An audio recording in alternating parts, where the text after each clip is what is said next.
42% BC రిజర్వేషన్ల సాధన సమితి పిలుపు మేరకు 42% బీసీ రిజర్వేషన్లను 9వ షెడ్యూల్లో చేర్చాలని డిమాండ్ చేశారు. ఈ సందర్భంగా ఎల్బీ నగర్ నుండి భారీ సంఖ్యలో కామారెడ్డి భారీ బహిరంగ సభకు బయలుదేరారు. జనాభా తమాషా ప్రకారం మేము ఎంతో మాకు అంత వాటా దక్కాలని, ఉద్యోగ ఉపాధి అవకాశాలలో మాకు వాటా మాకు కావాలని, రానున్న రోజుల్లో బీసీలు రాజ్యాధికారం చేపట్టాలని బీసీ సంఘ నాయకులు ఈ సందర్భంగా అన్నారు. నమస్తే. మరి 42% బీసీ రిజర్వేషన్ సమితి సాధన సమితి ఆధ్వర్యంలో తలపెట్టినటువంటి కామారెడ్డి మరి ఈ రోజు జరగబోయేటువంటి బీసీల ఆక్రోశ సభ ఏదైతుందో దానికి మరి వేలాదిగా ఈ రోజు తరలి వస్తున్నారు. అందులో భాగంగా హలో బీసీ చలో కామారెడ్డి అనేటువంటి నినాదంతో బీసీల ఆక్రోశ సభకు బయలుదేరుతున్నటువంటి ఎల్బీ నగర్ నియోజకవర్గానికి సంబంధించినటువంటి జేఏసీ ఆధ్వర్యంలో ఈ రోజు మరి ఇక్కడ ఈ యొక్క పూలే అంబేద్కర్ విగ్రహాల నుంచి ఒక ర్యాలీగా బయలుదేరి మరి కామారెడ్డిలో జరిగేటువంటి ఆక్రోశ సభకు బయలుదేరుతున్నటువంటి వాళ్ళందరూ కూడా మరి మేము శుభాకాంక్షలు తెలియజేస్తున్నాము. రాష్ట్ర వ్యాప్తంగా మిగతా జిల్లాల నుంచి కూడా ఈ రోజు దాదాపుగా ఒక 6,000 మందితోటి బీసీల ఆక్రోశ సభ నవంబర్ 15 అంటే ఈ రోజు శనివారం సత్య ఫంక్షన్ హాల్ కామారెడ్డిలో జరుగుతుంది. కాబట్టి ఆ ఒక ఆక్రోశ సభకు వేలాదిగా తరలి వచ్చి ఈ యొక్క సభను దిగ్విజయం చేస్తారని, అదే విధంగా ఎల్బీ నగర్ నుంచి బీసీ ఇంటలెక్చువల్ ఫోరం ఆధ్వర్యంలో ఈ యొక్క ఎల్బీ నగర్ నియోజకవర్గ జేఏసీ ఆధ్వర్యంలో ఎల్బీ నగర్ ఇక్కడి నుంచి బయలుదేరుతున్నటువంటి వాళ్ళందరూ కూడా మరి ఆ సభకు బయలుదేరడం జరుగుతుంది. కాబట్టి అందరు కూడా సకాలంలో ఆ సభను బీసీ ఆక్రోశ సభను విజయవంతం చేయండి.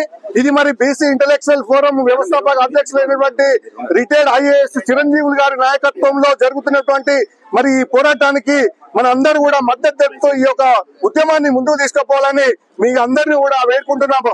జై బీసీ, జై బీసీ.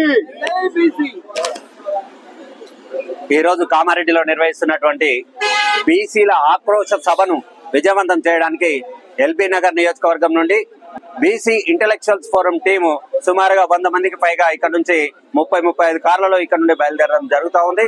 ఈ సభను విజయవంతం చేసి ఈ రాజకీయ పార్టీలను గుప్పిట పట్టినటువంటి ఆధిపత్య వర్గాల చేతిలో చిక్కి విలవిలలాడుతున్న రాజకీయ పార్టీలను విడిపించడానికి, బుద్ధి గుంజుకోవడానికి ఈ యొక్క సభను నిర్వహిస్తా ఉన్నాం.